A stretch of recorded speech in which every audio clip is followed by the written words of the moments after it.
uma honra estar aqui nesse evento, que é o Cultura Pauta, né? A gente está aí na segunda edição, e a gente vem reafirmar a importância, né? Entendendo que a inclusão, o acesso às pessoas com deficiência, na verdade, é um Tá tudo amarelo, não sei se tá gravando normal. Tá gravando normal, sim, só pra marcar que tá no foco. Esse encontro tem cerca de 2 meses, né, Neidinha? E a gente pretende ir aos pouquinhos sensibilizando. Eu ainda falava ali com a Valéria, né? A gente teve a participação efetiva já de algumas pessoas que estão aqui novamente. O Justino participou lá com a gente, mas a importância da gente sensibilizar os demais setores e principalmente a gente falar quais áreas meio, né? Quando tratar uma política para pessoas com deficiência, o impacto que isso vai causar na ponta, né? Então a gente vem nesse trabalho que vai ser incansável, já é incansável, de sensibilização. A mobilização, ela vai se dando aos poucos, é gradativa, a gente sabe que a gente está num momento de reestruturação, todos os setores estão sobrecarregados demais com as suas atribuições, mas a gente não pode paralisar o que a gente se propôs, né? Que é a informação chegando na ponta, é a gente se conhecer, porque nesse universo de serviços e produtos que a gente tem na secretaria, a gente entende que às vezes o diálogo de alguém da subsecretaria de direitos humanos com a gestão do SUAS, seja ele com a subsecretaria da criança e do adolescente, pela essa rotina, né, a gente sabe que é difícil, então a gente se procura tirar aqui 2 horas para que a gente esteja conhecendo, e a gente colocou como prioritária essa pauta.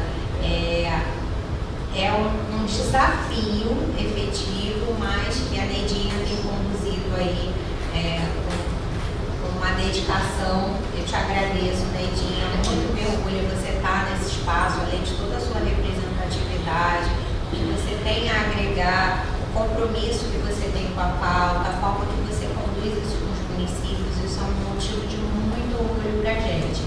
Então, a gente, na nossa equipe mesmo, a gente tem dificuldade dessa interação, dessa rotina, do acompanhamento que dirá para os outros setores, né? Então, por isso se dá essa importância da gente estar dialogando. A gente tem a Subsecretaria de Gestão do SUAS, que ela está em contato diário com os municípios, e a gente precisa dar capilaridade, né? Caminhar em conjunto, nessa perspectiva de sensibilizar os gestores, e aí já fica até, Neidinha, um encaminhamento para a gente tentar fazer um material, apresentar para a Subsecretaria de Gestão do SUS, para que isso seja pauta lá na CIB, nos informes, a gente colocar isso como um ponto prioritário, né? A gente vem falando nessa reestruturação e o que a gente vem pensando?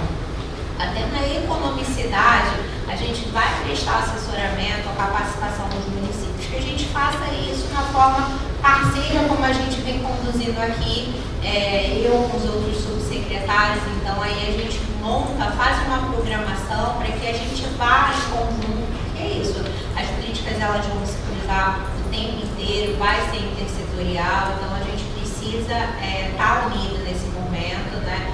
Então a gente vai para São Francisco de Itabapoana, a gente vê uma programação manhã, direitos humanos, tarde SUAS, mas é importante essa interação e com isso a gente vai se entrosando mais, né? Então essa já foi a proposta minha para com os outros subsecretários, e então eu preciso, né, desse corpo técnico, dos superintendentes, das coordenações, para que entendam, né, o que a gente pode pautar em conjunto. Mas a gente iniciar pela nossa casa, não adianta a gente ir para os municípios, né, querer compartilhar boas práticas, a gente precisa estar super alinhado aqui. Na nossa casa, a gente estabelecer esse momento, mesmo que seja uma vez por mês ou a cada 2 meses, para que a gente consiga compartilhar o que a gente está fazendo e as diretrizes da política que a gente está aplicando. Então, assim, muito obrigada a vocês que pararam aí um tempinho dessa rotina cansativa, que eu tenho certeza que tem sido, né, Ilana? Mas para apoiar, né, e conduzir da melhor forma como a gente tem feito, gente. Obrigada, Neidinha, obrigada toda a sua equipe, que é Alex não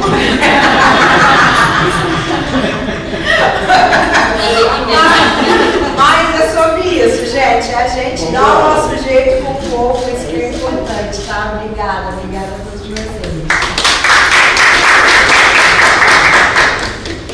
Bom, agradecendo a Aline também pela importância das suas ações, no sentido de estar compreendendo, mesmo quando eu vou lá, Aline, reclamar alguma coisa. Eu não gosto dessa palavra não, reclamar não, eu gosto de reivindicar. O reclamação parece que é uma coisa chata, mas não, reivindicar. E agradeço pelo seu entendimento e por você estar sempre presente, tá? Mais ou menos, ela chega lá e o Neidinha, a fila tá grande hoje. Mas você escuta meus áudios.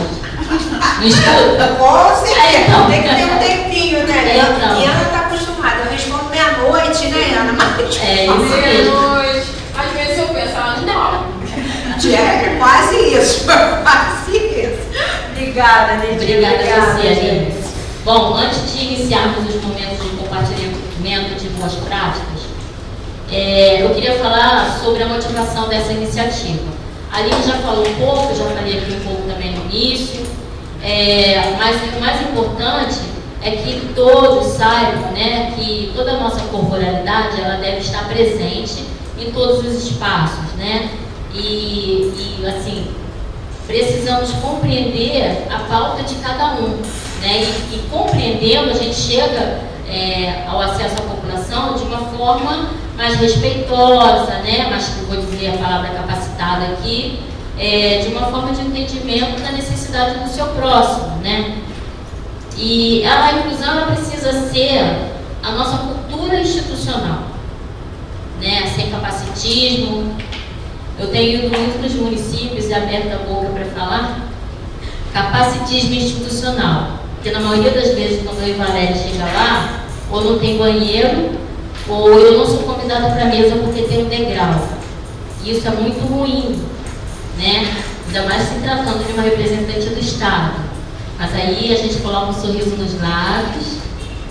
Não, tudo bem, é capacitismo estrutural, é capacitismo institucional. Mas é aquilo que a Aline falou, aos poucos a gente chega lá, né? Com conhecimento, com empatia. Se aquele gestor não tem empatia, a gente mostra o caminho para ele, né? E na nossa secretaria, então, talvez, eu posso falar somente entre nós, que a falta de empatia pode ser falta de conhecimento também, né? E é uma questão de correria, né? A correria do dia a dia. Vocês devem ver que eu quase nunca vou no evento de vocês, porque também tem uma estrutura que é necessário para quem usa uma cadeira de roda, banheiro principalmente, né? A pauta mais para a gente da superintendência, por exemplo, é a falta de banheiro. Bom, e quando falamos em inclusão, eu estou repetindo, estamos falando também de atitudes, comportamentos que eu acabei de falar aqui, comunicação, acolhimento e respeito às diferenças, né? E cada servidor, independente da sua função ou área de atuação, tem um papel importante na construção de um ambiente mais inclusivo. Quando uma pessoa com deficiência ela vai ser atendida no órgão público e aquele servidor que não ouve, simplesmente não, ele escuta, mas ele não ouve aquele cidadão, causa a bendita fadiga de acesso. Aquele cidadão, ele sai dali triste, cansado e sem esperança. E é muito importante a gente pontuar isso, porque acaba desqualificando também o trabalho de toda uma secretaria, né, independente de onde aquela secretaria esteja, em outro município ou no próprio prédio. E mais do que falar sobre inclusão, queremos colocar a inclusão em pauta e principalmente colocá-la em prática. E é por isso que a gente, pessoa, não vem para a pauta, você também. E dando continuidade ao nosso encontro, temos agora o compartilhamento de boas práticas institucionais do GESUAS, né, o Residências Inclusivas, que muito me orgulha estar nesse momento aqui, porque, para quem não me conhece, eu sou uma pessoa ativista, eu e Valéria, nós discutimos essa pauta, né, da residência inclusiva regionalmente. É uma política inclusiva que a gente queria há muito tempo, e ela custou anos para ser construída. E quando a gente chama os GESUAS para falar sobre isso, é muito importante que todos os outros setores saibam a necessidade que tem de uma residência inclusiva. Porque às vezes aquela pessoa não consegue estar dentro da sua própria família. Não é só uma questão financeira, é também o distanciamento da família para que ela possa existir e ter a dignidade necessária. Eu quero agradecer a Joyce pela contribuição e coloquei errado aqui. É Joyce Marangá mesmo? Ah, então tá certo. E aí eu te chamo para você, por gentileza, fazer a apresentação para a gente. Você é das minhas? Prefiro. Eu canso só de segurar o microfone. Boa tarde, pessoal. Eu chamo Joyce, estou como superintendente da Proteção Social Especial. Né? E uma das nossas frentes são as residências inclusivas.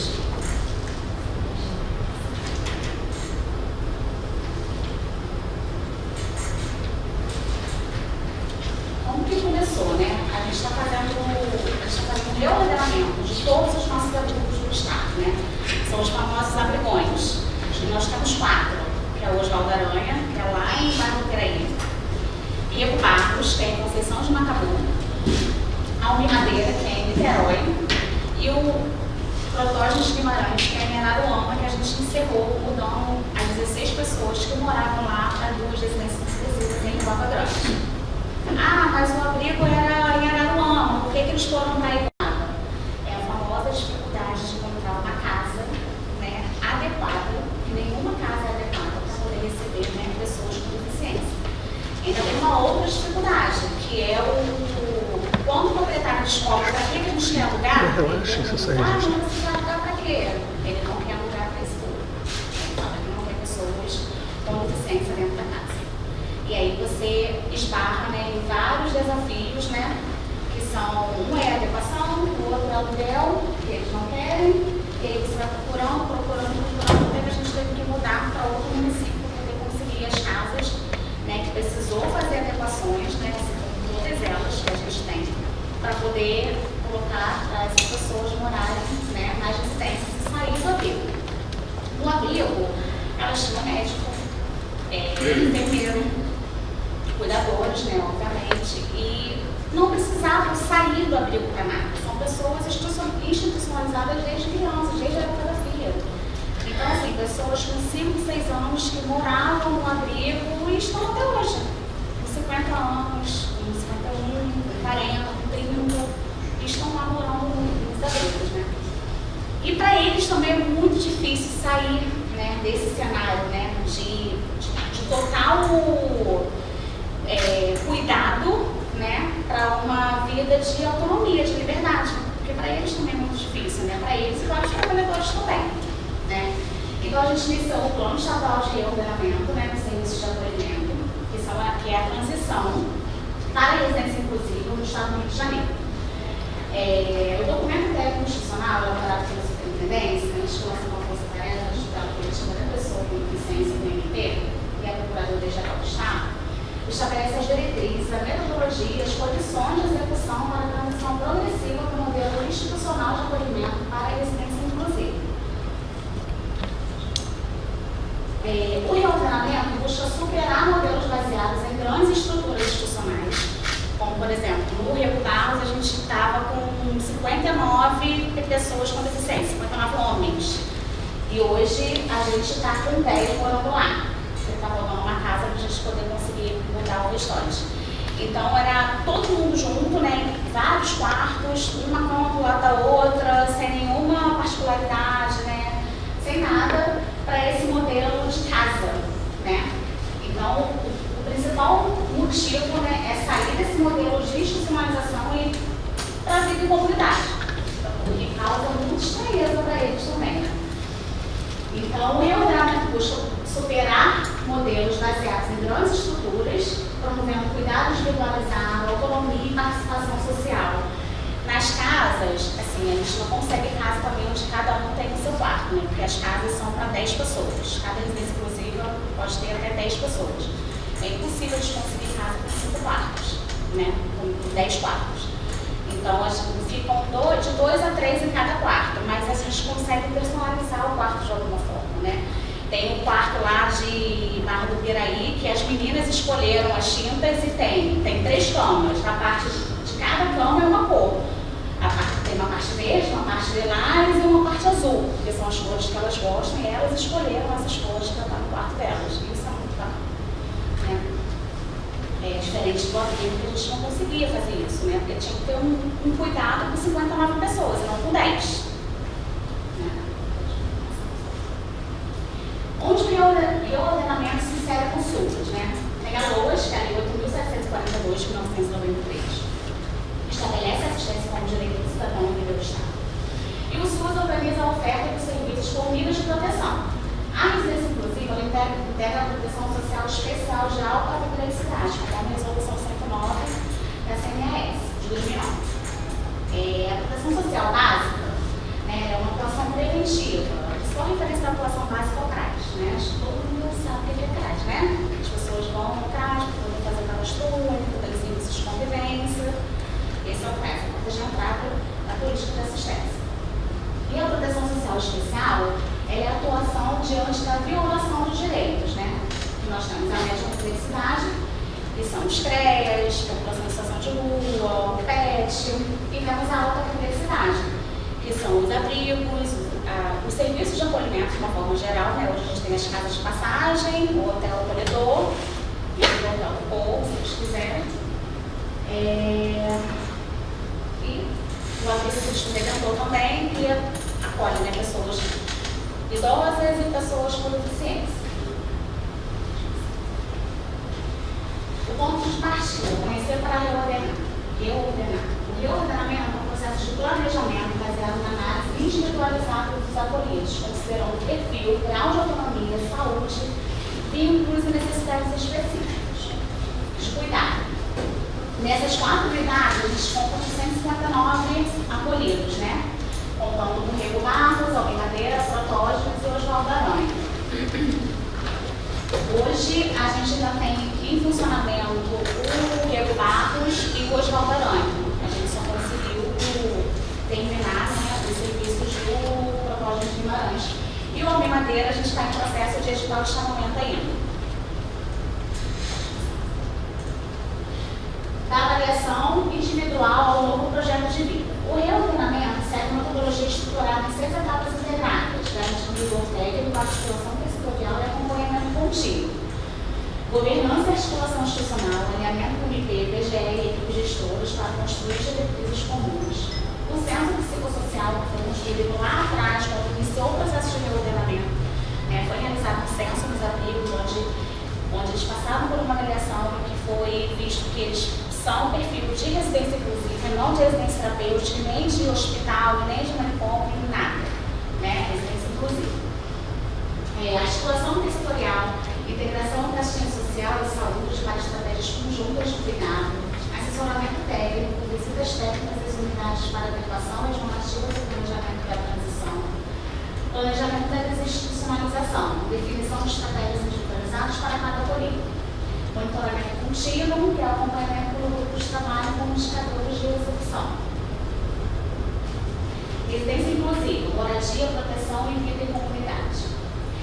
Unidade da proteção social especial da alta complexidade, destinada a jovens e adultos de 18 a 59 anos com deficiência, em situação de dependência, sem retaguarda familiar, adequada ou em processo que existe. Base legal, Lei Brasileira de Inclusão, 13.146 de 2015. Moradia, o que a gente tem como moradia? Ambiente residencial, acolhedor, integrado ao território, inserido em área residencial, sem características institucionais. Porque os abrigões, todos eles são localizados nas áreas rurais. Você pensa em Conceição de Macabu, longe pra caramba do estado do Rio de Janeiro, ainda por ser uma área rural de Conceição de Macabu. Para você chegar no abrigo, precisa de 40 minutos. Então, assim, estrada de chão, totalmente isolado do mundo da sociedade. Totalmente. Cuidado, proteção integral e suporte adequado ao grau de dependência de forma humanizada e individualizada. Autonomia, participação ativa na rotina, desenvolvimento de capacidades e ampliação das escolhas individuais. estrutura técnica para garantir a proteção e a autonomia. O funcionamento da residência inclusiva existe uma estrutura técnica compatível com as necessidades dos usuários, conforme as referências normativas do SUS. Equipe multidisciplinar, psicólogo, assistente social, terapeuta ocupacional, cuidadores e auxiliares. Acessibilidade, acesso seguro, circulação adequada, moda acessível e adaptação de ambientes. Cuidados da vida diária, alimentação, higiene, acompanhamento, transporte e suporte às atividades cotidianas dos moradores. Vida comunitária, atividades pedagógicas, cultura, lazer, circulação pela cidade, participação social e acesso aos serviços públicos do território. Essas são, a autonomia se constrói no cotidiano. As atividades externas são parte essencial do processo de desenvolvimento das capacidades adaptativas. A comunidade deixa de ser apenas o entorno e passa a integrar o cuidado. Desinstitucionalizar é possibilitar experiências reais de vida em sociedade. Aquela primeira foto lá, eles estão fazendo funcional na praça, lá de Conceição de Macabu. Na segunda foto, quando eles vieram aqui na Secretaria de Visitar, para você ver, olha, como que é, né, a questão da institucionalização, né? Todos eles com um casaco igual. Nem a roupa eles podiam escolher. Ali, na terceira foto, é uma caminhada de inclusão. A primeira caminhada de inclusão no município de Conceição de Macabu, onde todos eles participaram. Ali na quarta foto são as meninas que mudaram para a residência inclusiva tomando café da manhã. A quinta foto são eles na produção de uma horta, na residência lá de Conceição de Macabu. E a última foto são as meninas acolhidas, né, escolhendo os móveis para casa que elas vão morar, né? Cada um escolheu o seu armário, a sua cama, o fogão. Então, assim, foi muito gratificante participar, né, desse momento com elas, né? E você percebe as dificuldades, assim, de todo mundo, quando vê na rua, percebe que é uma pessoa diferente, mas que também tem essa dificuldade de incluir, né? E hoje a gente trabalha muito com a equipe técnica com relação a isso, né? De que eles também têm essa dificuldade, né? Eles trabalharam a vida inteira nos abrigos, onde eles tinham que fazer tudo, inclusive vestir a pessoa, e hoje tem que trabalhar a autonomia dessa pessoa, né? Aprender, ensinar ela a se vestir sozinha, ensinar ela que ela pode ir na cozinha, abrir a geladeira, pegar um copo d'água, os que conseguem, é claro, os que não conseguem, infelizmente. Que ela pode escolher a roupa que ela quer vestir, né? Que ela pode ir na loja comprar uma roupa que ela quer. Então, isso tudo tem que ser muito trabalhado com uma equipe, que também não é fácil, como, por exemplo, a pia de uma casa é uma pia comum, né? Uma pia normal. No abrigo era aquelas pias enormes, fundas para lavar aquelas panelas gigantescas. E aí as auxiliares de cozinha reclamaram, nossa, mas essa pia é muito pequena para lavar uma panela de pressão. Então, mas é uma panela, hoje você vai usar uma panela comum de uma casa, e não uma panela de pressão industrial que se usava no abrigo para cozinhar para 59 pessoas, hoje você cozinha para 10. Então, a gente tem que desmistificar isso o tempo todo, tanto para a equipe como para eles também, para eles conseguirem se inserir, né, da maneira mais digna possível na sociedade, que é direito deles, né? Todas as pessoas que moram nas residências inclusivas, elas têm benefícios de prestação continuada, né? Recebem o BPC, que é um salário mínimo mensal. São curateladas também, essas pessoas, né? Tem o curador é responsável somente pela parte patrimonial do acolhido, do residente. Não tem direito em função de ter nenhum vínculo com ele, né? Somente é responsável pelo patrimônio. E a gente tem uma dificuldade também com os curadores com relação a isso. Eu tive acolhido que faleceu lá no Rego Barros com 60 mil na conta, porque não utilizava o dinheiro para nada. Né? Porque tudo é a gente também, né? A medicação, tudo, e ele morreu com 60 mil reais na conta. Eu não podia comprar uma mochila, não podia comprar uma roupa, não podia comprar nada com o dinheiro dele. Pois é, a gente tem essa dificuldade, né? Tem também a dificuldade quando a gente já está na casa e aí tem barulho, né? Toda casa tem barulho. Pessoas com deficiência, então tem pessoas que fazem mais barulho, que gritam, que choram mais alto. E aí vão os vizinhos reclamar lá, bater na porta, e aí postam na internet dizendo que é uma clínica psiquiátrica, que é um manicômio. E aí a gente tem que lidar todo com isso, tem que chamar para conversar, chamar para entrar na casa, conhecer, ver quem são essas pessoas, conhecer essas pessoas. Então são muitos desafios, mas também tem a parte boa, né? Porque eles conseguem desenvolver autonomia de fato. Eu tenho vídeos deles na confeitaria, comendo pedaço de torta, né? Eu tenho residente que chegou na residência inclusiva tomando 41 medicações, hoje ele toma 19. Isso aí é fruto da rede, da articulação com a rede, né? Ele está frequentando a rede socioassistencial, da saúde, educação, do CAPS, ele frequenta os grupos de convivência, tem acesso à medicação gratuita, porque tudo era pago no abrigo, tudo. A gente pagava tudo. E hoje não, hoje ele tem acesso à rede, ele é munícipe daquele lugar, né? O município também tem que entender isso, ele é munícipe daquele lugar, ele contribui de alguma forma, então ele tem que ter acesso aos serviços que o município fornece. Um novo modelo de acolher. O plano de reordenamento representa uma transformação que vai além da mudança física das unidades, uma mudança na própria lógica do cuidado, do isolamento para a vida de comunidade. Reordenar é transformar acolhimento em moradia, proteção em autonomia e cuidado em participação. Do modelo institucional, grandes estruturas de acolhimento, isolamento e distanciamento comunitário, rotina padronizada coletiva, baixa autonomia individual. Por exemplo, no abrigo você não podia escolher o horário que você vai almoçar. Você tem que almoçar às 11 horas da manhã, assim como todo mundo. Vai todo mundo para o refeitório, almoça, diferente de quando você está na sua casa, que você almoça o horário que você quiser. Se você não quiser almoçar, você não almoça. Né? E na casa eles têm essa autonomia. Para o modelo comunitário, residências inseridas na comunidade, todas as casas são localizadas no centro da cidade, perto de todos os comércios, de postos de saúde. Cuidado individualizado e humanizado, participação social e convivência, promoção da autonomia e garantia de direitos. O sucesso do reordenamento depende da integração permanente entre assistência e saúde dos municípios, Estado, sistema de justiça, sociedade. E é isso.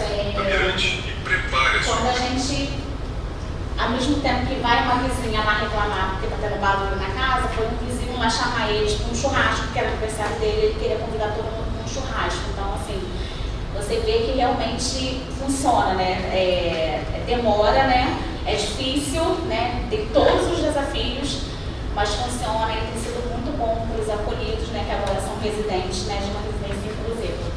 É isso.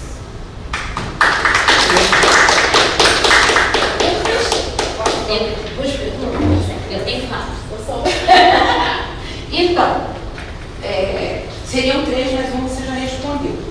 Você falou da questão do BPC, que eu acho que deve ser anteriormente que uma pessoa veio a óbito por 60 mil na conta. Aí essas pessoas que estão nessas residências inclusivas, elas têm parentes? Não têm parentes.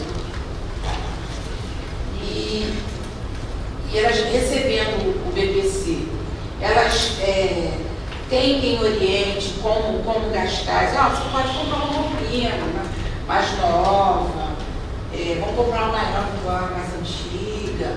A questão de você pode comer na hora que você quiser. Tem alguém na casa que organiza a casa, incentive, que façam as refeições juntos à mesa? Por exemplo, eu estou vendo o modelo da minha casa, né? Na minha casa nós fazemos todas as refeições, a família junto. Né? O café da manhã, almoço e janta, todo mundo ali junto, proibido de celular. E é o momento da gente ficar focado na família. E aí dentro, como é uma casa, tem que incentivar isso. Sim, tem sim, né? A gente incentiva, né, as pessoas a irem comprar suas próprias coisas, escolherem o que querem vestir, né, o que querem comer. Só que a gente acaba esbarrando nos curadores, né? Que nem sempre dispõe desse dinheiro. Por exemplo, tem curador que dá uma mesada de R$300 por mês. Aí ele faz com os outros 1.321. Guarda, bota onde? Pois é, por isso que eu estou pedindo já o MP, da Força Tarefa está nos dando apoio para poder fazer uma reunião com os curadores, né?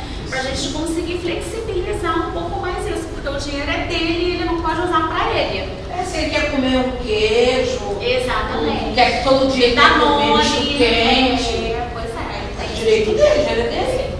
Sim. Né? Comprar um perfume, Sim. creme no cabelo. Tem curador que é ótimo, que tudo que a gente pede, ele vai lá, entrega, manda o dinheiro, paga. Agora tem curador que a gente precisou fazer a mudança deles para residência inclusiva.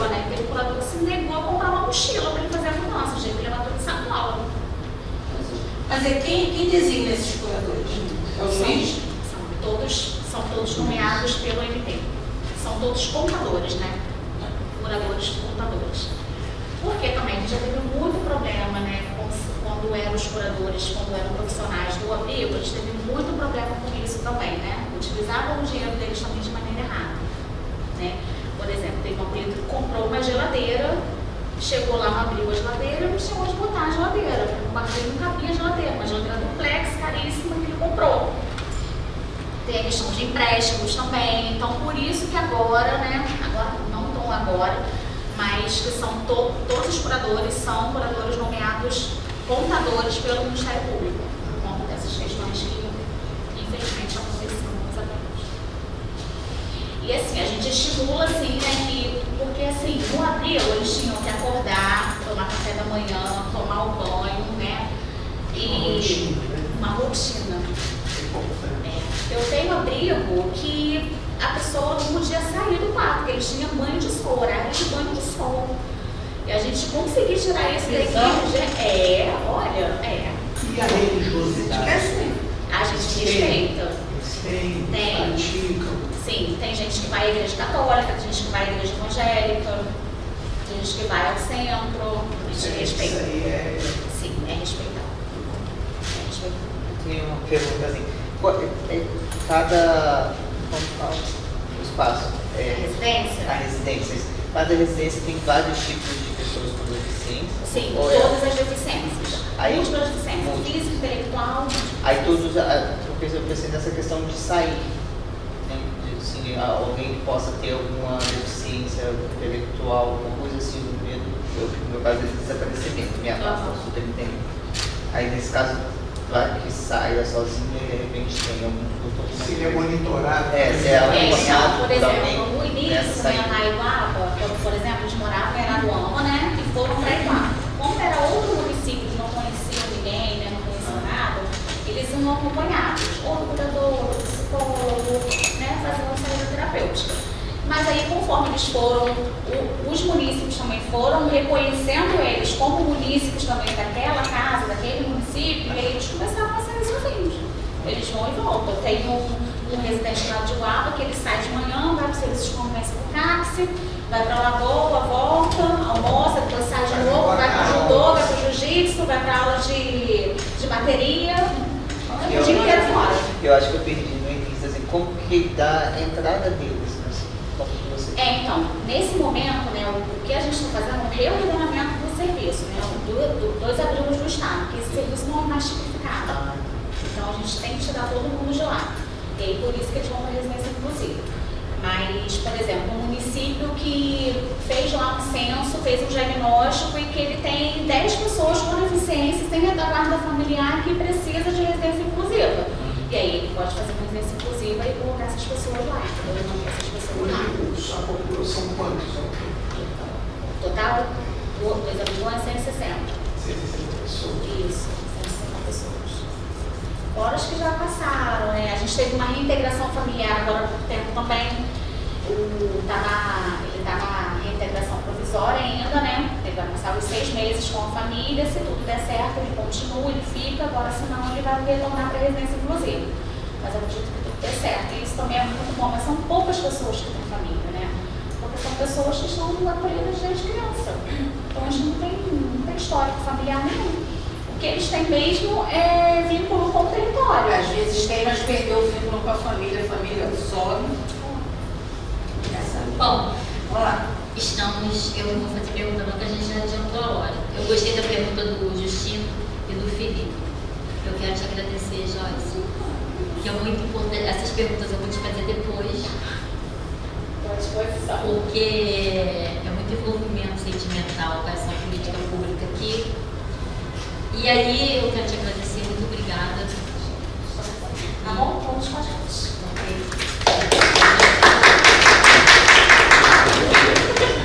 Gente, eu não vou falar no microfone, vai ser bem melhor. E aí, dando continuidade ao nosso painel de pós-práticas, eu chamo aqui a assessoria de comunicação, que hoje está sendo representada pelo Salomão, A nossa querida Ludmila não pôde estar presente, e aí ele traz o tema comunicação, que inclui o papel da comunicação na promoção de acessibilidade e no enfrentamento ao capacitismo. Mas antes eu quero agradecer a presença tanto do Gil quanto do Reinaldo, porque a equipe da comunicação também é maravilhosa. Boa tarde a todos. Como a Lívia falou, hoje essa palestra seria feita pela Ludmila, que é a minha coordenadora de comunicação, que acredito que todos aqui conheçam, e ela, por motivo de saúde, não pôde vir. Então a gente vai falar aqui um pouquinho sobre o papel da comunicação na promoção do acesso e do enfrentamento ao capacitismo. Beleza. Eu não tenho lugar de fala 100% para falar sobre como que é o capacitismo em geral. Por isso que eu estou aqui com a Neidinha do meu lado, para poder me dar um apoio, caso eu falar alguma coisa errada, ela tem para me corrigir. Mas eu tenho lugar de fala para falar sobre a comunicação, pode dar um apoio para essas pessoas e também como que a gente pode fazer uma comunicação anticapacitista, ter cuidado para a gente não fazer uma comunicação institucional que seja capacitista, né? A comunicação como ferramenta de acesso. Aqui eu vou falar um pouquinho sobre o papel da comunicação na promoção do acesso e enfrentamento ao capacitismo. A informação é um direito de todos. Ela é uma política pública que só alcança quem consegue conhecê-la, compreendê-la e acessá-la. A comunicação aproxima serviços, direitos e pessoas. E ela, sendo acessível, reduz barreiras e amplia a participação social. Como que a ferramenta pode, vou dar um exemplo sobre como que a ferramenta pode ser um acesso de enfrentamento ao capacitismo. Nós vamos ter uma ação que vai ser no Maracanã, o jogo do Flamengo e Bragantino. E nós tivemos um espaço no telão para a gente poder passar um vídeo transmitindo sobre a campanha sobre o direito dos adolescentes. Nesse vídeo a gente teve um cuidado, todo o cuidado para poder colocar a letra, a legenda, que seja de forma legível para as pessoas que têm baixa visibilidade. Ela tem que ser, quando é no fundo colorido, a gente tem que pensar numa borda preta para poder a pessoa que está distante conseguir ter aquele conteúdo completo. E acompanhando muitas palestras da Neidinha e também da Valéria, a gente pode observar que nem todas as pessoas que têm alguma deficiência sensorial, elas são alfabetizadas. Então, para isso, a gente precisa do intérprete de Libras, apesar de ter uma legenda também. Para reforçar a nossa comunicação nessa campanha, nós também pensamos numa faixa que vai ser exposta no campo.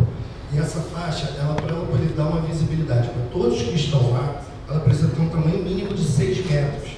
Então é tudo desde o planejamento, do tamanho do material, do tipo de material, da cor, para a gente poder fazer uma comunicação que seja acessível, né, para todos.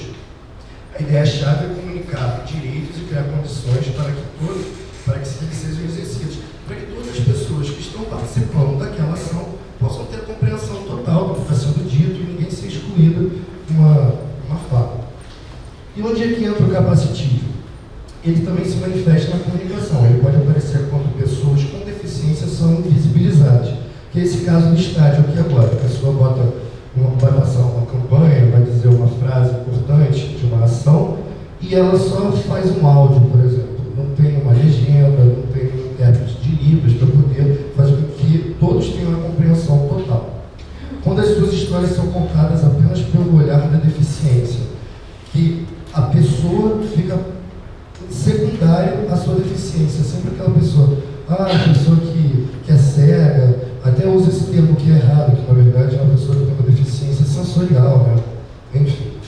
E são tratados como objeto de caridade ou inspiração. Eu vou colocar um quadrinho aqui agora que fala muito bem desse exemplo, que é aquela pessoa que simplesmente por ela ser portadora de uma cadeira de rodas, ela desce para ir comprar alguma coisa e chega uma pessoa e fala assim, nossa, caramba, você é uma inspiração, porque você consegue ir à padaria sozinha. Não, na verdade, ela é uma pessoa comum com as suas diferenças e precisa ser respeitada dentro das suas diferenças. Ela não vai fazer uma foto dela porque ela está indo na padaria. A gente precisa ter essa compreensão.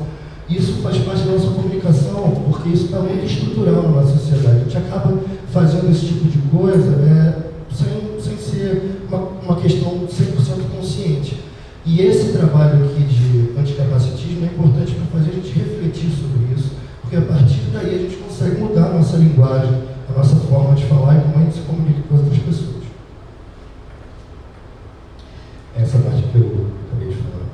o exemplo, e aqui é o exemplo do quadrinho que a gente criou, que é uma forma de como a nossa comunicação ela tem tentado comunicar para as pessoas que não têm deficiência como evitar certas situações. Aí, ó, tá bem pequenininho, mas eu vou ler aqui para vocês. Aqui ele fala: ainda bem que tinha pão, tá bem quentinho. Isso aqui são os amigos, são amigos, um casal que resolveu ir comprar pão na padaria. Aí chega aqui uma pessoa e começa a tirar foto, sem falar nada disso. Aí ela vem e comenta: nossa, nessa condição você sai pra rua, você é um exemplo de superação, parabéns. A pessoa, na verdade, ela só saiu para comprar pão, né? E aqui embaixo ela fala: olha, eu vou postar isso agora nas redes sociais, pense nas pessoas que vão ser motivadas com isso. E a pessoa que apenas saiu de casa, ela responde assim: eu não sou conteúdo motivacional, eu só existo, eu só estou fazendo as minhas coisas do dia a dia. Esse quadrinho aqui é muito interessante, porque mostra como que a pessoa que está do lado dela, que somos nós, pessoas que estamos passando por esse letramento anticapacitista, podemos servir de aliado para essas pessoas que acabam passando por uma situação capacitista, uma questão vexatória. Ele chega aqui e fala: essa pessoa não é inspiração para que ela não precisa ser uma inspiração para que você respeite o espaço dela. Desligue o celular, por favor. Aqui ele age porque a pessoa que está sofrendo essa questão de capacitismo, essa situação vexatória, ela já está tão cansada de falar para as pessoas, de explicar o óbvio, muitas vezes, que nós que estamos do lado, nós podemos dar essa força. Nós que sabemos disso, nós podemos entrar na frente e falar não só para o capacitismo, mas para a questão de intolerância religiosa, de igualdade racial e também da questão LGBT, da mulher, enfim. Nós somos agentes, e nós como servidores do Estado, nós temos muito esse papel aqui no nosso dia a dia de combater o capacitismo.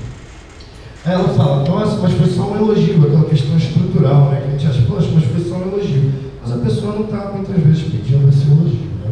A pessoa com deficiência, ela não existe para inspirar ninguém. Isso é uma forma de objetificação. Esse quadrinho foi um quadrinho que nós criamos para a campanha, para poder dar apoio à campanha que a Neidinha tem feito junto com a Valéria, né? Do protagonismo da mulher com deficiência. Exatamente, para essa campanha do protagonismo da mulher com deficiência. Aí aqui é mais uma análise sobre os quadrinhos, né? Uma comunicação que também provoca.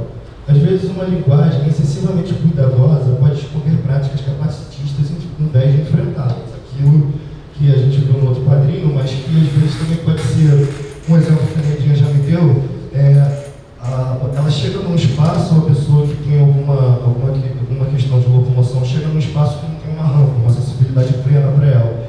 E aí o segurança ou alguém que está ali fala assim: você quer que eu te pegue no colo? Se a pessoa não quer ser pega no colo, a pessoa quer ter o livre acesso de ir e vir, né?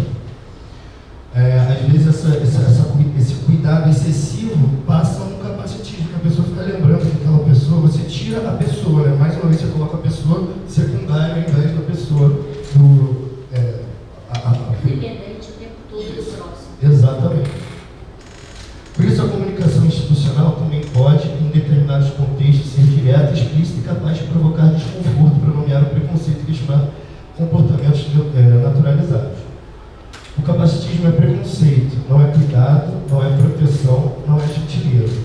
A proposta é justamente essa: não suavizar uma prática capacitista para torná-la confortável, mas evidenciá-la para que possa ser reconhecida e enfrentada. É o que a gente está fazendo aqui. A gente precisa falar disso. A gente precisa entender para só assim a gente mudar a nossa linguagem, mudar a nossa forma de falar com o próximo.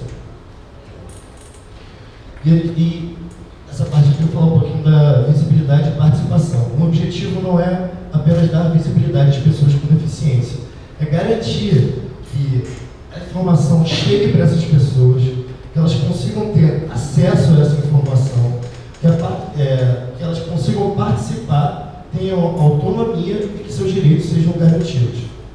A comunicação, para a gente, assim, no geral, é sempre importante a gente estar perguntando, antes da gente escrever, antes da gente falar alguma coisa ou fazer alguma campanha, é importante nós perguntarmos se quem está conseguindo acessar essa informação, meu público-alvo, está conseguindo ter esse conteúdo plenamente?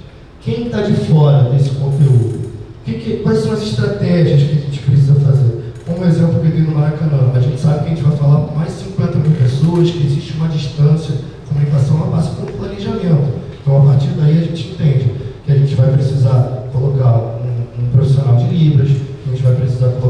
destaque nas letras, para poder adequar essa informação chegue a todos, né? E, por último, que barreira a nossa própria comunicação pode estar criando, né?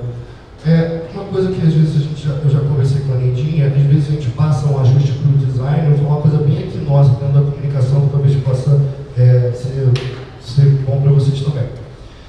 Às vezes a gente pede um ajuste para o designer, ele não entende que aquilo precisa ser feito exatamente como a gente pediu. Ele vai e manda alguma coisa que é mais ou menos o que ele entendeu, e aí parece que a Neidinha tem que estar toda hora falando, não sei o que. Isso também é uma forma de capacitismo. E a gente já conversou com ele que quando ele não entender, ele precisa perguntar para a gente, porque a gente não pode fazer uma comunicação pela metade, a gente não pode invisibilizar a questão que ela levantou. Isso também é uma forma de capacitismo que eles passam diariamente, que é muito cansativo, e que a gente que está nessa área, podendo ajudar, podendo entender, a gente tem que atender. E ainda tem a questão da linguagem simples, né? Que é para todos entenderem. Porque nós temos aí, graças a Deus, as pessoas com autismo que estão no dia a dia, na sociedade. Ainda tem os idosos também, da geração bem mais antiga. Então tem que, sim, a comunicação, e aí eu estou falando de mídia, também no geral, ter uma linguagem simples para isso. Não encher de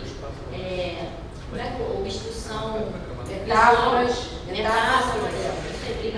Verdade, né? A gente usa muitas metáforas para dizer alguma coisa, na verdade a pessoa com deficiência colocou a pessoa na frente. Texto direto, simples, períodos simples, não dá muita volta para dizer uma coisa. Você pode dizer 4, 5 palavras, 3. Exato, aquele cuidado excessivo que acaba sendo capacitista também. Exatamente. Bom, pessoal, eu vou falar um pouquinho mais rápido, né? Porque eu vim aqui substituir a minha coordenadora Ludmila, então tive pouco tempo para estudar, mas acho que pude passar um pouquinho de como é que é o nosso dia a dia na comunicação anticapacitista. E eu vou deixar aqui uma frase que é uma coisa que eu aprendi com a Neidinha e com a Valéria, é que nenhum de nós não somos iguais. Nós precisamos ser respeitados nas nossas diferenças. Porque todos somos diferentes, mas precisamos ser respeitados nessa diferença. Obrigado, boa tarde. Alguma pergunta? Uma questão na área da comunicação, uma campanha, vocês precisam de algum apoio, também eu estou aqui na secretaria, vocês podem procurar à disposição. Bom, Salomão, obrigada. O tempo todo, Quando tiver alguma dúvida, desculpa, Neidinha, se tiver alguma dúvida com relação à acessibilidade comunicacional, querendo consultar para questões de comunicação. Salomão, toda vez que eu peço para ele refazer as coisas, eu peço desculpa, porque realmente é cansativo. Aí, como eu estou cansada de ficar falando, não é assim, é assado, aí eu imagino que o profissional do outro lado também fica cansado de ficar corrigindo. Mas é isso mesmo, eu acho que nós não temos um trabalho perfeito ou quase perfeito se não houver diálogo, né? Porque um não sabe da profissão do outro, da causa do outro, enfim. Agora eu quero chamar a professora Valéria, ela mesma vai falar sobre si, porque o currículo dela é extenso e eu não consigo lembrar de tudo. E o tema dela é compreender para incluir, conhecendo as diferentes deficiências. Eu nem falo tudo. Lembrando, quando a gente fala deficiência, gente, eu preciso que todos aqui compreendam, né, para de repente conseguir passar para alguém, que quando a gente fala deficiência, é uma categoria corporal. Assim como a pessoa que é obesa, assim como é a pessoa que é magra, então é a sua característica. E aí, quando a gente fala deficiências, não dá, entre aspas, tanta atenção para a deficiência, esquecer que a partir daquela corporalidade existe uma pessoa.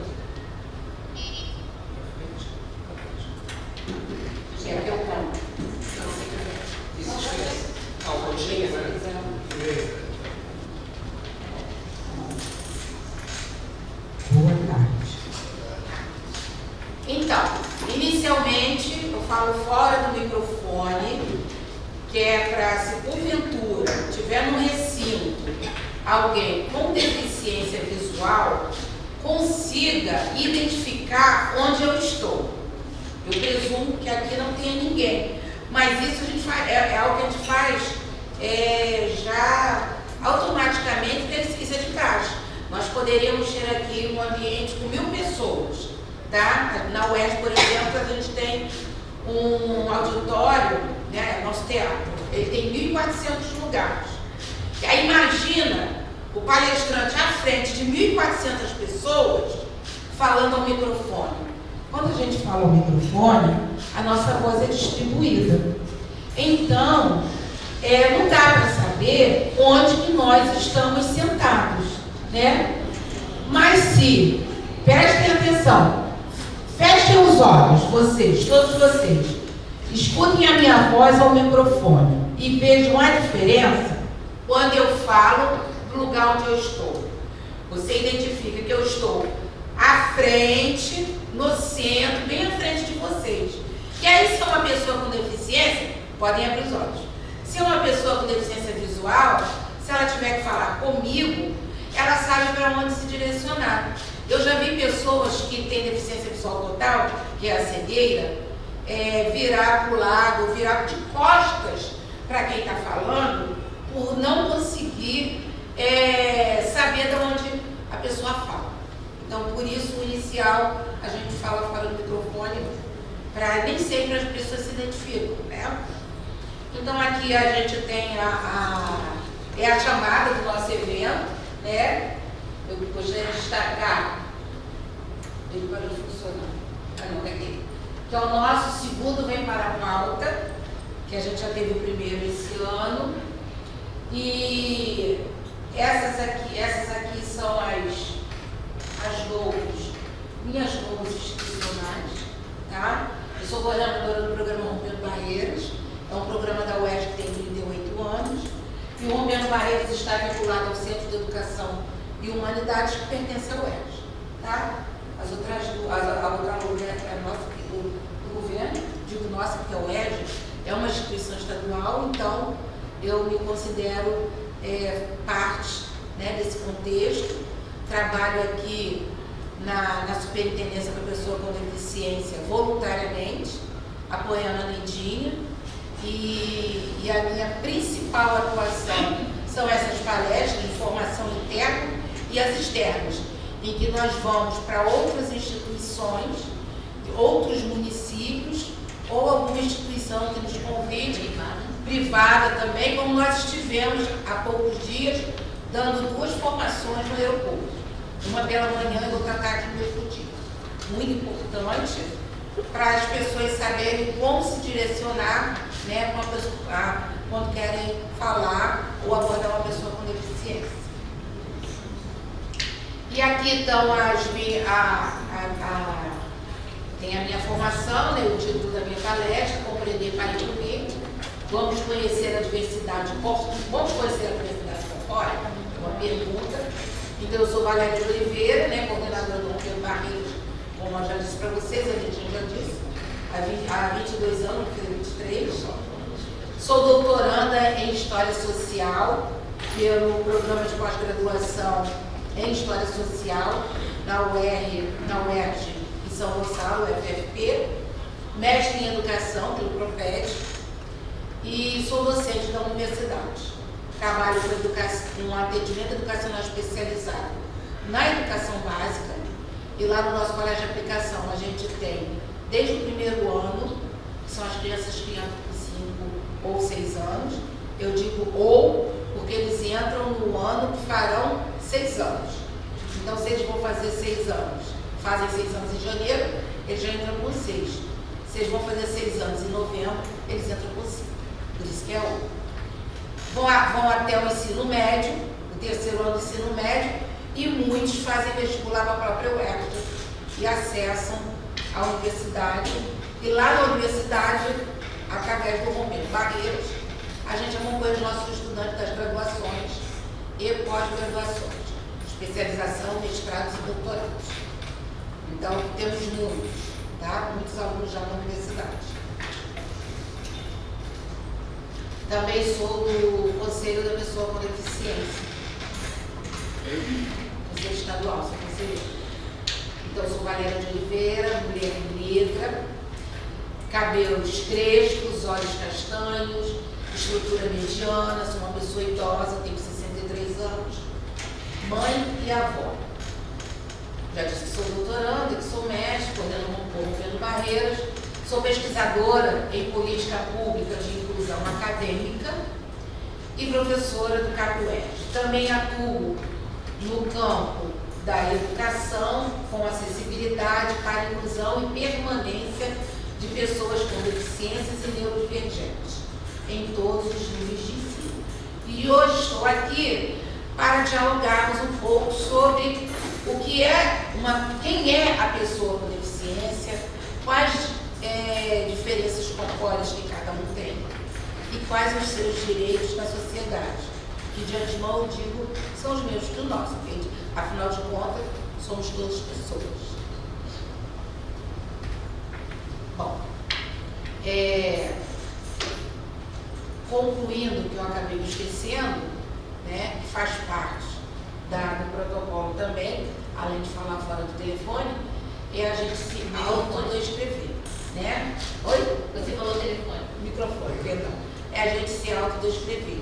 Então, eu já disse que sou negra, tenho um cabelo encaracolado. Hoje estou com um óculos marrom, batom rosa. Estou com uma echarpe mesclada de preto e vinho. Estou trajando roupa preta e sapatos pretos. Eu estou toda de preto com uma echarpe rosa, o vinho com rosa. 2 brilhos de coração. Tá? Vamos lá. O que é deficiência? Uma deficiência é uma limitação, tá? Ou restrição na capacidade de uma pessoa realizar alguma atividade física, motora, sensorial ou intelectual. Essa é uma definição da Organização Mundial de Saúde. Tá? E a deficiência ela é uma doença? Não.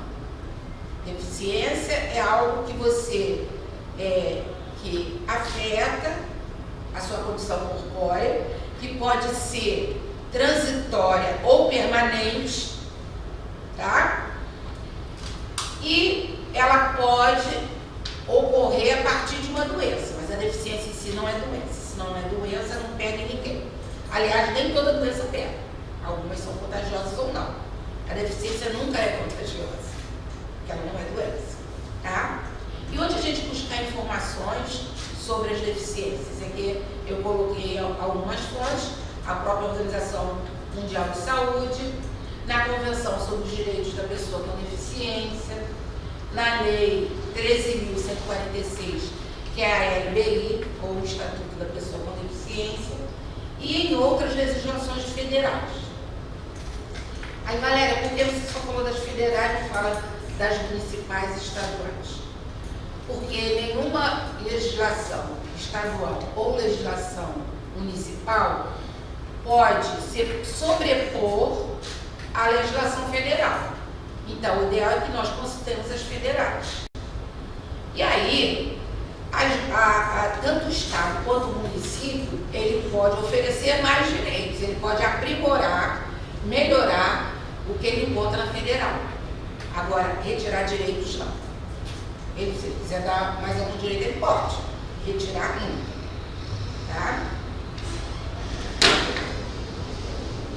Bom, e ao classificarmos uma deficiência, a gente deve observar que nem todas são físicas. Porque algumas pessoas acreditam que deficiências são só as deficiências físicas. E tornar um espaço acessível é só colocar uma rampa. E, aliás, diga-se de passagem, não é qualquer rampa. Enfrentamos uma semana passada, né, Neidinha?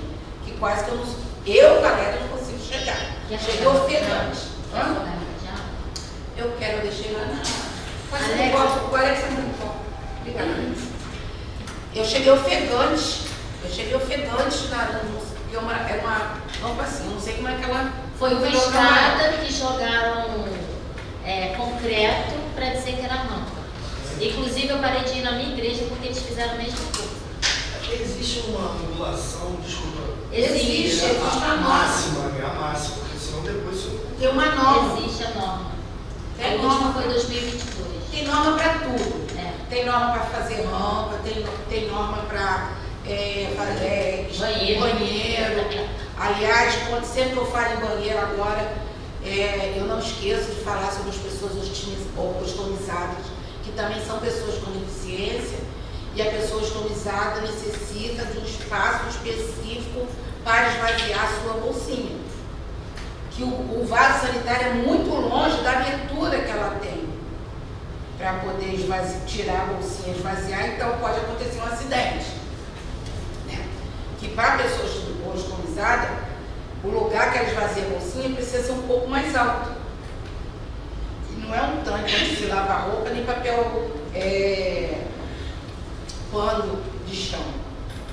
É um recipiente para descartar, né, para limpar a bolsa do ostomizado. Eu só vi um até hoje. Então, a deficiência física, uma pessoa ostomizada é uma pessoa com deficiência física, uma pessoa com qualquer tipo de amputação é uma pessoa com deficiência física. A hemiplegia, quem tem um lado do corpo paralisado, que foi o que eu tive quando eu tive AVC aos 39 anos. Quem tem paraplegia é uma pessoa com deficiência. A hemiplegia é um lado. A paraplegia é da cintura para baixo. E tem a tetraplegia, que é do pescoço para baixo. Tá? Então, e tem as pessoas com mobilidade reduzidas como eu. Eu tenho dificuldade para subir escada, para subir rampa, mas dependendo do espaço, por exemplo, nesse espaço aqui, eu confio e posso ir sem a minha bengala. Não ando sem ela, procuro não andar com ela num lugar que eu não tenha confiança, que eu não conheça aonde eu posso me segurar, porque às vezes o meu cérebro não manda o comando para minha perna esquerda, aí eu caio. Aí eu fico como se eu só tivesse uma perna. E aí, num momento eu estou sobre duas, no outro eu estou no chão. Por isso eu ando com ela. E tem outras formas de deficiência física, tá? É um mal imenso. Temos a deficiência intelectual, que é a questão cognitiva, tá? Que, por exemplo, uma comunicação facilitada para quem tem uma comunicação afetada por conta do intelecto, tem que ser assim, coisas muito simples e muito curtas. Que é diferente de uma pessoa que tem neurodivergência. Eu vou chegar lá. Então, alguns exemplos de síndromes que causam deficiência intelectual.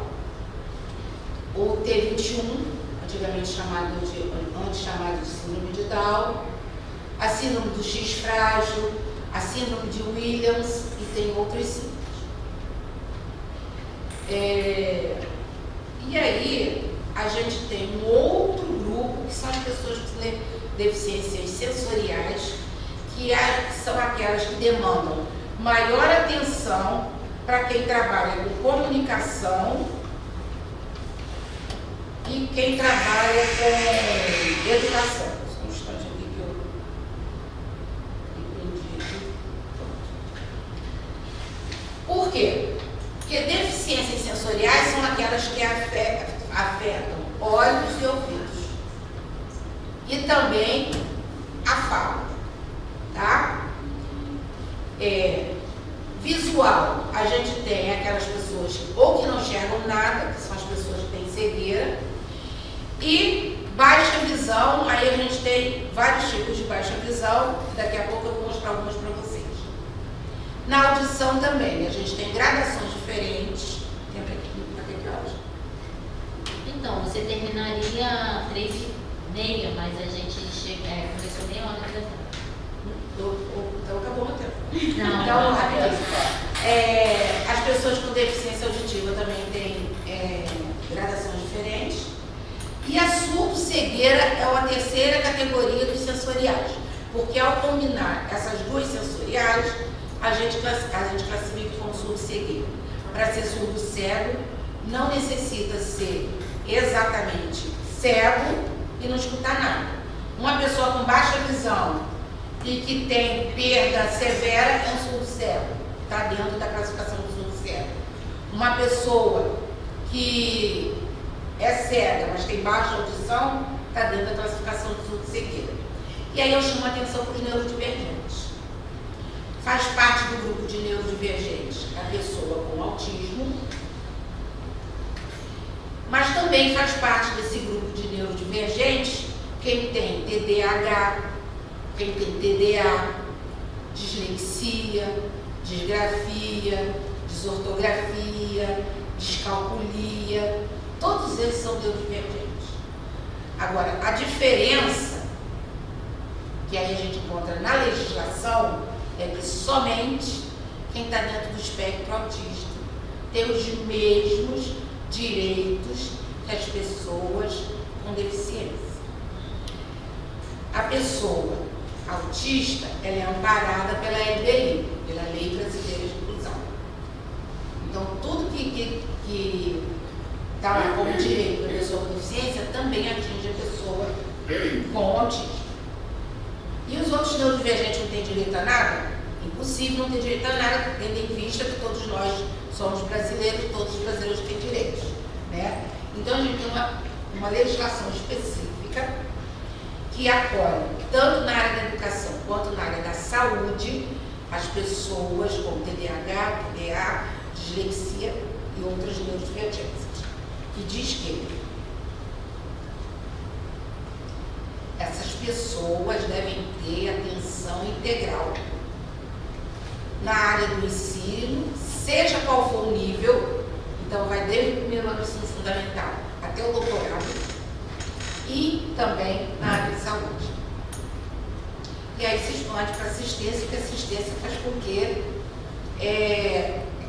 esse lugar seja garantido, né? As pessoas que estão nessas casas, por exemplo, algum ano de estudo, ou fazendo curso, isso é importante. Então, aí a gente entra no campo da acessibilidade versus as barreiras, né?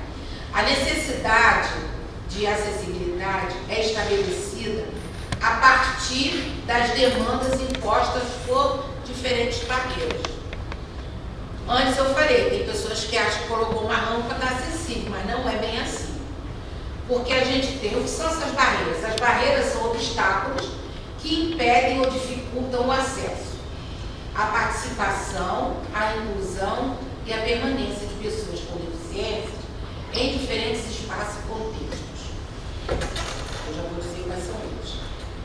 O nosso amigo aqui, ele falou sobre uma barreira que é a barreira comunicacional.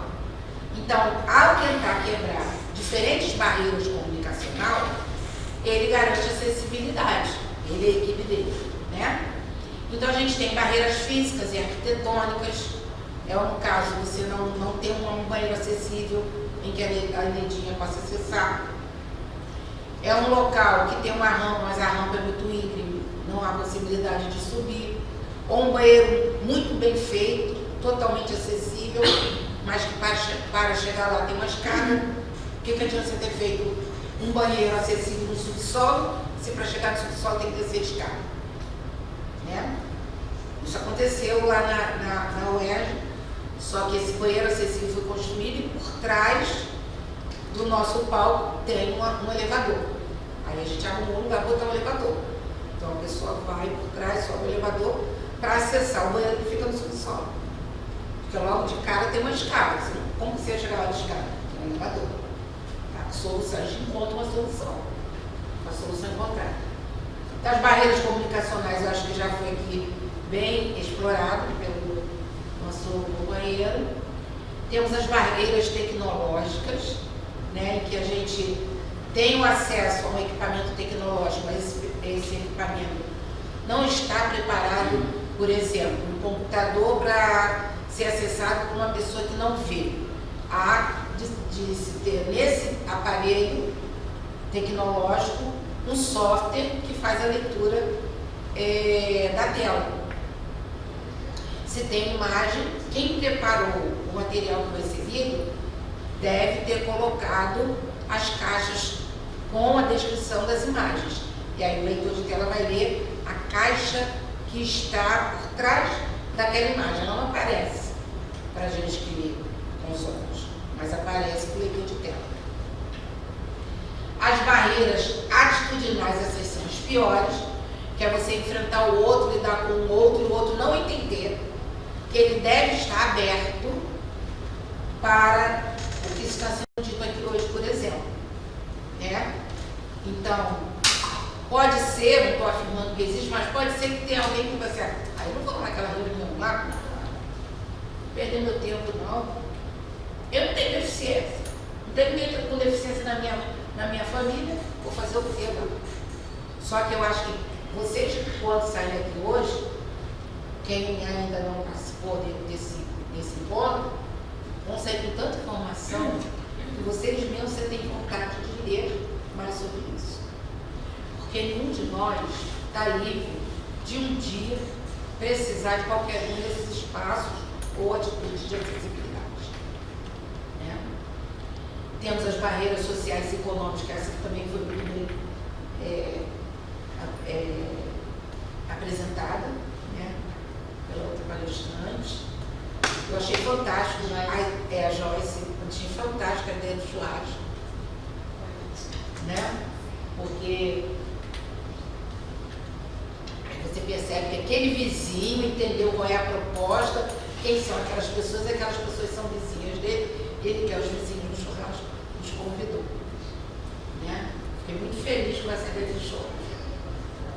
Se você tiver a oportunidade de algum dia estar com essa pessoa, diz que uma pessoa mandou um abraço muito querido para ele, poder escutar essa iniciativa dele.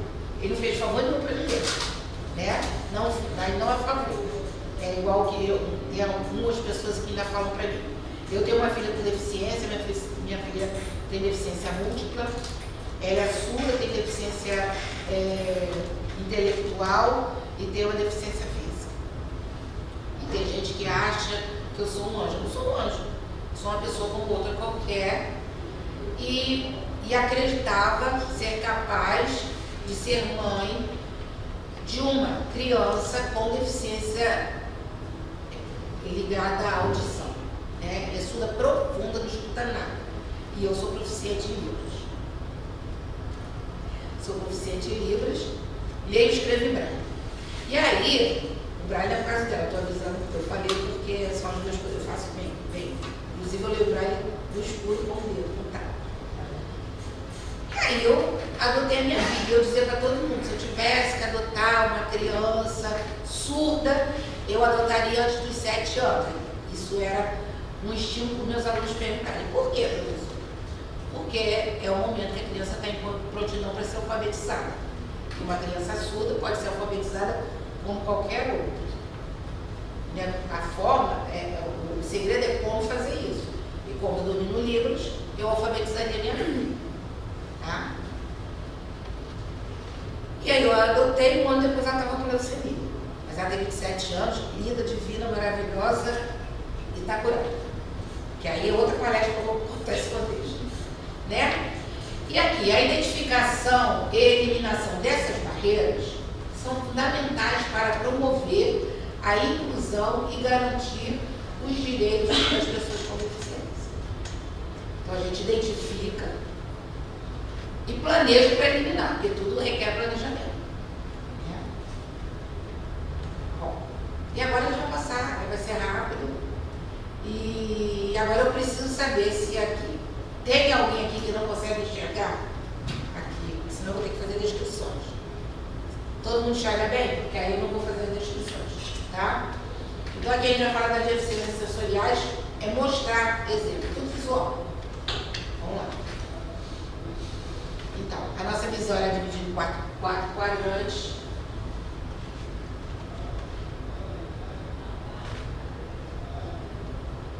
Aqui. Então, a gente tem interior, superior, exterior, interior inferior, exterior inferior.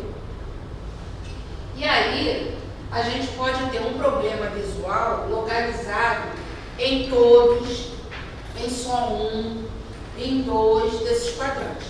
Em geral, cicatriz na mácula, que é algo interno, pode afetar, por exemplo, o primeiro e o terceiro quadrante. E olha que visão bagunçada a gente vai ter. A gente pode enxergar aqui, mas não enxerga esses dois. Tá? A nossa visão, ela é central, nós temos 2 campos de visão, o central e o periférico. No periférico, eu olho para aquela janela, eu consigo ver o quadro, consigo ver perto e consigo ver vocês que estão sentados aqui. Eu só não vejo a leitinha. Mas é 180 graus de visão. Ok? Aqui a gente tem, ó, visão normal. E aqui, visão tubular de uma pessoa que tem glaucoma. O glaucoma, ele começa assim, ó, visão normal, ele começa a escurecer, aí fecha mais um pouquinho, fecha mais, até a hora que chega aqui no centro, fecha tudo. O que fecha não volta. E o que uma pessoa que tem glaucoma precisa fazer? Usar o colírio. Nunca deixar de usar o colírio. Porque o que fechou não vai abrir. Mas se você usa o colírio, não fecha, para, estagna. Então, você percebeu isso aqui, ó. O ideal é você estar sempre no seu exame em dia para estar sempre assim. Mas se você percebeu isso aqui, corre. Porque essas partes aqui que você perdeu não voltam mais.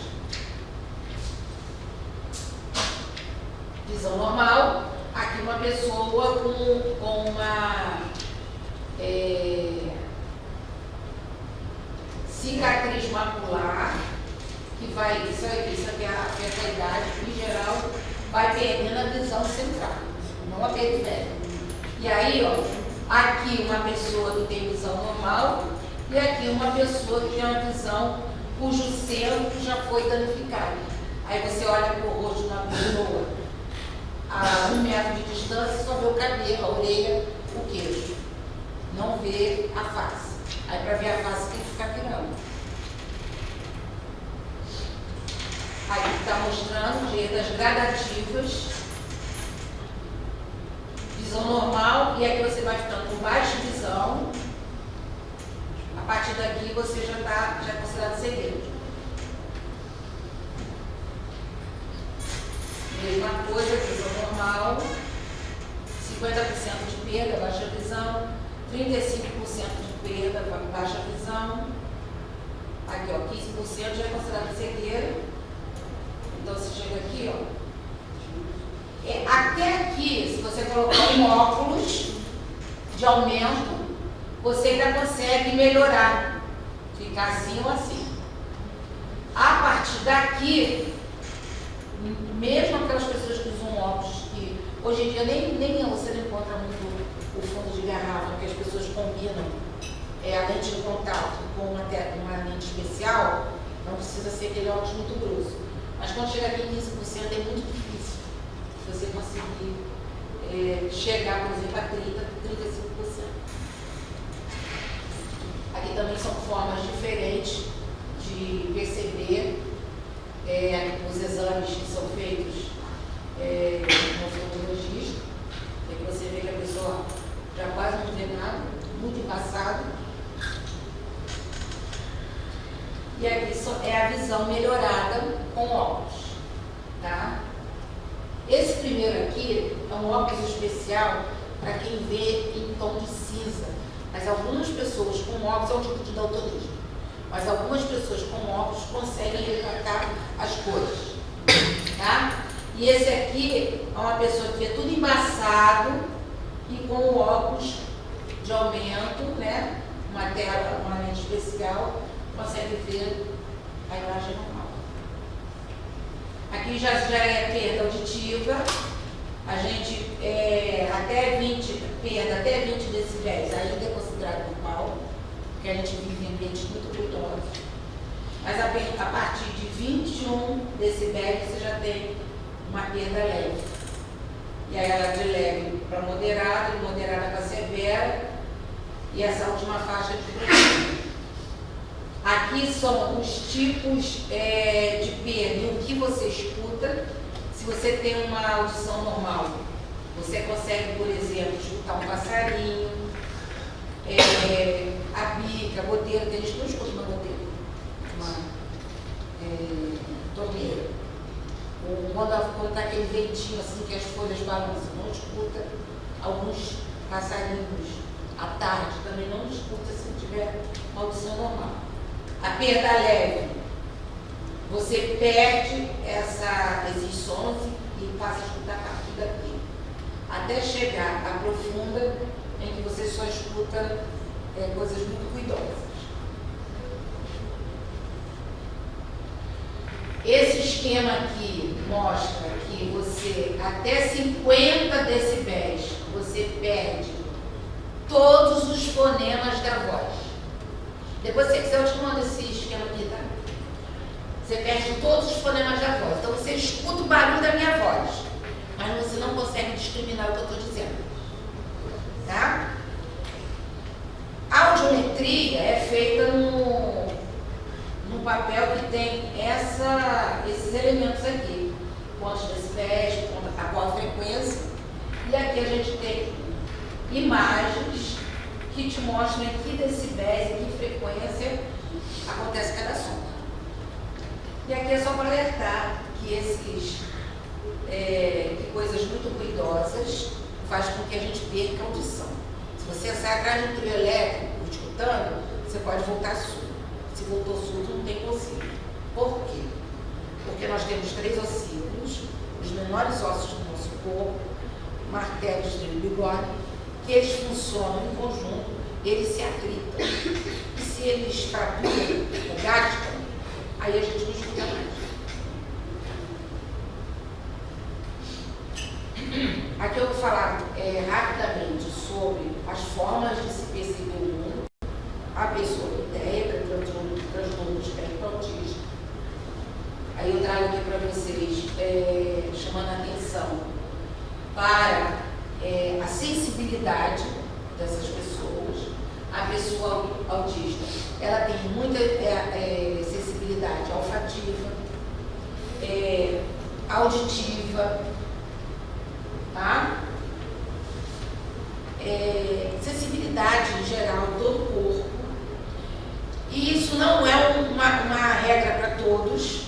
Então, essa sala, por exemplo, poderia ter muita informação visual para uma pessoa autista. Essas luzes acesas poderiam ser excessivas.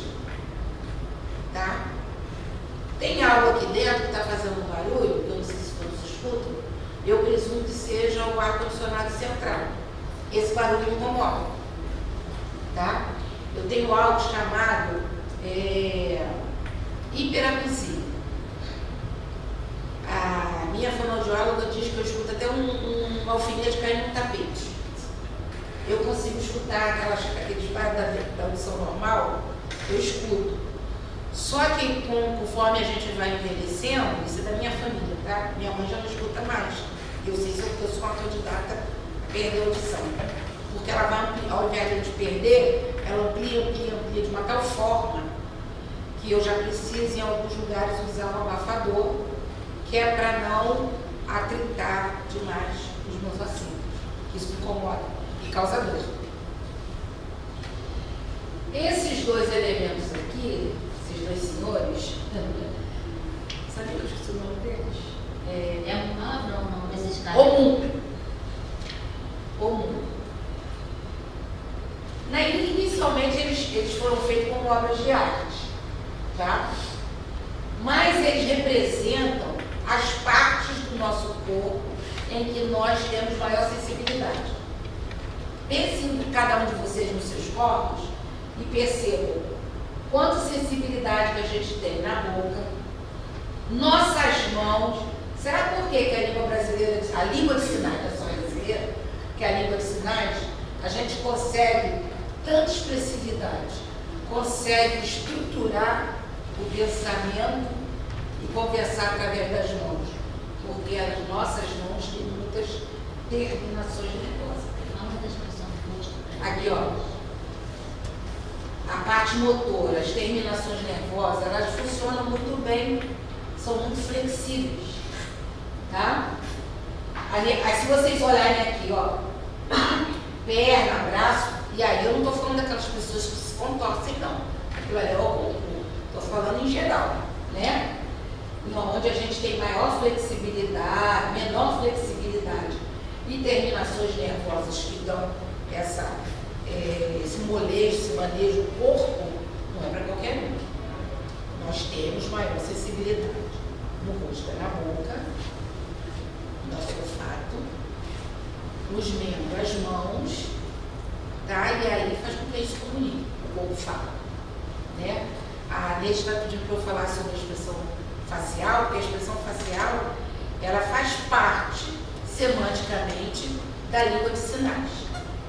E aí, aproveitando que eu estou falando da língua de sinais, ela é considerada língua porque ela tem os mesmos elementos que nós temos em qualquer outra língua, tá? Valéria, cadê o som das línguas? Na língua de sinais, os sons dessas línguas orais auditivas são substituídos pelo estudo das mãos, o movimento das mãos, tá? Que é movimento de mão e de punho. A diferença é essa, mas na língua de sinais a gente vai ter o estudo semântico, estrutura de palavras, porque, por exemplo, a gente tem sinal de cavalo, né? E aí a gente tem sinal de lista. E aí a gente tem a zebra. A zebra é um cavalo listrado? Não, é uma zebra. A gente combinou dois sinais, né? Tem um terceiro. Aí se você está falando de um menino, você combinou o sinal de homem e faz lá que é criança, menino, mas você não está falando de um anão. Então, isso tudo para você compreender, você tem que estudar ali, né? Isso aí eu estudaria. E a expressão facial faz parte desse estudo. E aí eu finalizo com uma frase, aliás, 3 frases, né, que fazem um conjunto, de Paulo Freire. Educação não transforma o mundo, jamais, né? A educação ela muda pessoas. Nós é que mudamos o mundo. Então, a partir da educação, a gente consegue mudar o mundo. Tá? Esse é o vídeo.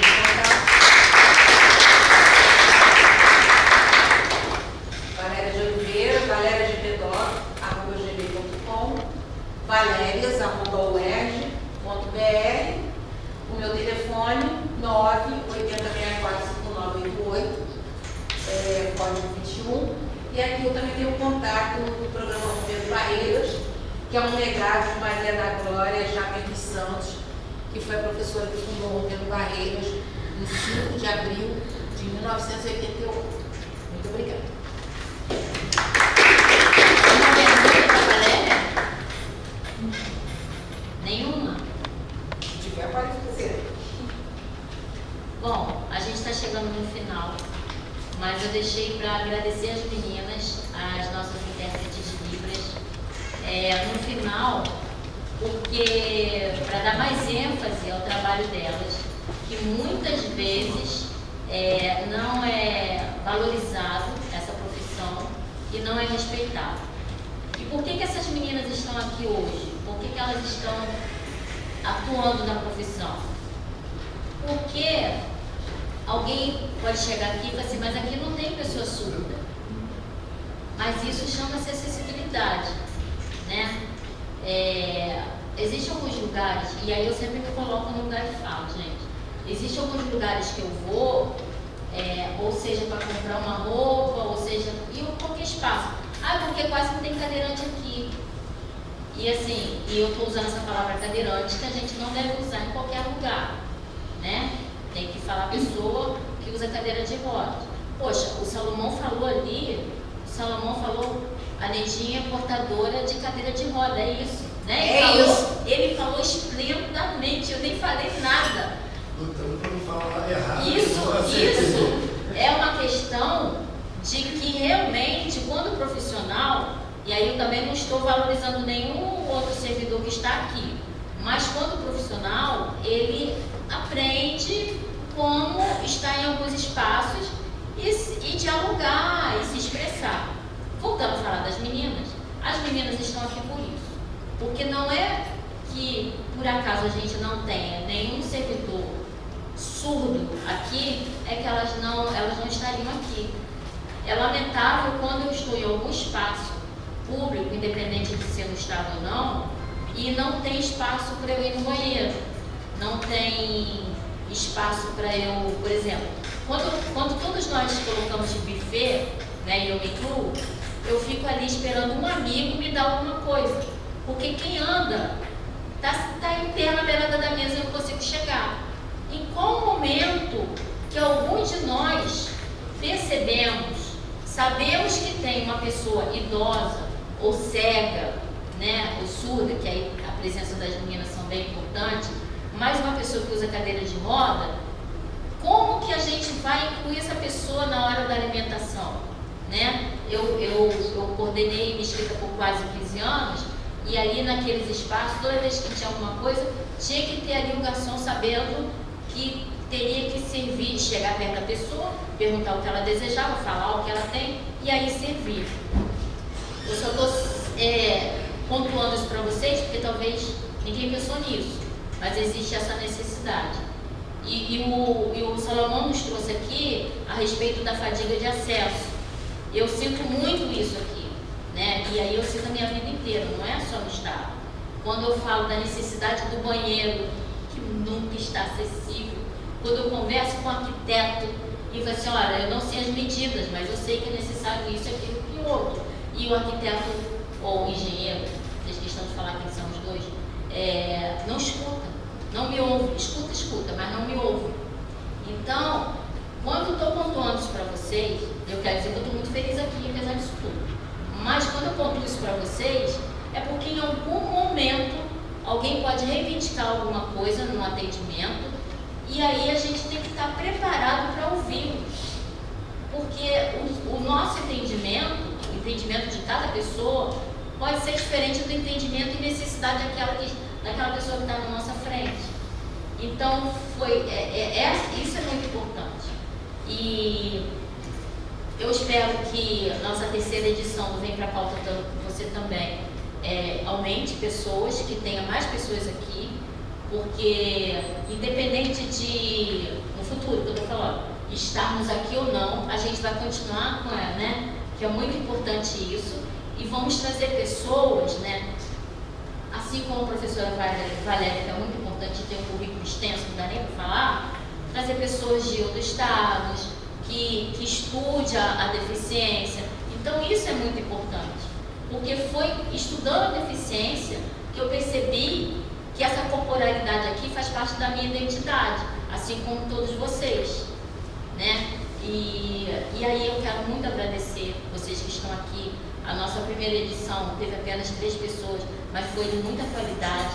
Essas 3 pessoas, uma é a Adriana, o Justino e outra pessoa, o nome? Márcio. Eu não sei o nome dele, eu falo com ele, mas eu não sei o nome dele. Não, o Márcio do Justino. Aí, Justino, é seu. E aí, eu entendo que todos nós temos muitas agendas, mas é importante que a gente cresça no sentido de informação, né? E conhecer o próximo que está trabalhando e o próximo que a gente vai atender. Muito obrigada, filho. Obrigada.